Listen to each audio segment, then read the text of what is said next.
Gutters are essential to your home's drainage system and must be cleaned regularly to prevent clogs and water damage. Cleaning is a dirty task, but it's necessary to do it yourself or hire a professional to do it for you. Gutters protect your home from water damage. If they become clogged, they can't do their job of draining water away from your home.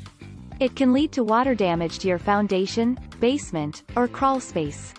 Mold and mildew can penetrate the inside, and ice dams can form on your roof. Gutter maintenance is essential for many reasons. Your home is one of your most significant investments, so it's necessary to protect it. One way to do that is by maintaining your gutters. Gutters play a vital role in protecting your home from water damage. They channel water away from your roof and foundation, preventing leaks and costly repairs. Unfortunately, gutters can get clogged with leaves, twigs, and other debris.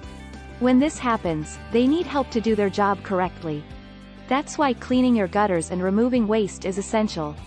Doing so will help prolong the life of your gutters and keep your home safe from water damage.